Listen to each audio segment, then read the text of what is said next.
అందరికీ నమస్తే అండి. Good morning. నేటి బాలలే రేపటి పౌరులు. కానీ ఇప్పుడున్న పిల్లల పరిస్థితి 70% పిల్లల పరిస్థితి చూస్తుంటే 2000 ముందుకు పుట్టిన పిల్లలు, 2000 సంవత్సరం తర్వాత పుట్టిన పిల్లలు అని లెక్కేయలేము. ముఖ్యంగా 70లో 80లో పుట్టిన పిల్లలు అంటే మా బ్యాచ్. చిన్నప్పుడు ఆడుకోవాలంటే గోళీకాయలు పట్టుకునో, కర్ర బిళ్ళ పట్టుకునో, ఎండైనా వానైనా లెక్క చేయకుండా ఆటలాడుకుంటా, పిల్ల కాలువల్లో దూకి ఈతలు కొట్టుకుంటా, ఆ లైఫే వేరు. చిన్న తప్పు చేయాలన్నా ఇంటికెళ్తే అమ్మో నాన్నో చర్మం ఒలిచేస్తాడన్న భయం. తమ్ముళ్ళలో కానీ అక్క చెల్లెళ్ళలో కానీ ప్రేమ విపరీతంగా ఉండేది. వాళ్ళకి ఏదన్నా బాధ కలిగితే విపరీతంగా బాధపడేది. దానికి ఉదాహరణే ఒకటి చూద్దాం. పవన్ కళ్యాణ్, నాగబాబు వీళ్ళిద్దరు అన్నదమ్ములు. ఆ రోజు నాగబాబు ఆత్మహత్య చేసుకునే స్టేజ్కి వెళ్ళిపోయాడు. ఆయన్ని బయట తీసుకొచ్చారు అన్నదమ్ములు, పవన్ కళ్యాణ్ కానీ చిరంజీవి గారు కానీ. ఈరోజు ఆయన మినిస్టర్ అయ్యాడు, స్టేట్ మినిస్టర్.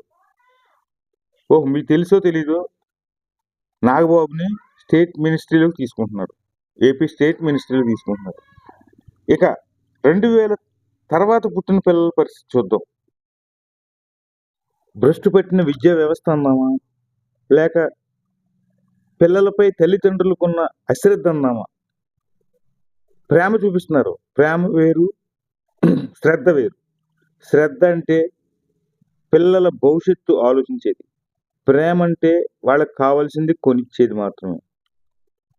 నా పిల్లోడు భోజనం చేయట్లేదు, ఫోన్ ఇవ్వకపోతే అనే ఒక తల్లో ఒక తండ్రో వాడికి ఫోన్ కానీ ఇస్తే అది ఒక వ్యసనంగా మారిపోతుంది వాళ్ళకి. అది అర్థం చేసుకోవట్లేదు తల్లిదండ్రులు. ఫోన్ ఇచ్చే ప్రతిసారి మార్కులు నేర్చినాయని అడగండి, ఎలా చదువుతున్నావు అడగండి. అడిగినప్పుడు వాళ్ళలో తెలియని భయం మొదలవుద్ది. ఆ భయమే వాళ్ళ చదువుకి, అభివృద్ధికి కారణం అవుద్ది. ఫస్ట్ చక్కదిద్దాల్సింది తల్లిదండ్రులు, ఇంకా నెక్స్ట్ టీచర్స్. ఇప్పుడు పరిస్థితి ఎలా ఉందంటే, మాస్టారు ఏదన్నా చిన్న మాట అంటే తల్లిదండ్రులు వెళ్ళి వాళ్ళ మీద గొడవ, గందరగోళం చేస్తూ ఉన్నారు. వాళ్ళు మాస్టర్ని తిడితే ఇంకా మాస్టర్ మాట పిల్లడు ఏమింటాడు? ఉదాహరణకు మన రాయచోట్లో డైరెక్ట్ టీచర్నే కొట్టారు. ఆయన ఆత్మాభిమానం గల వ్యక్తి కాబట్టి చనిపోయాడు పాపం. అంత దూరం తీసుకొస్తే మీ పిల్లల భవిష్యత్తుకు మంచిదా? తెలుసుకున్నది ఏమిటంటే, సెల్ ఫోన్లకు కానీ ట్యాబ్లకు కానీ దూరంగా ఉంచండి. తద్వారా వాళ్ళు చూసే హర్రర్ సినిమాలు కానీ వేరే వేరే సినిమాలు కానీ వాళ్ళ జీవితాల మీద చాలా ప్రభావం చూపిస్తున్నాయి.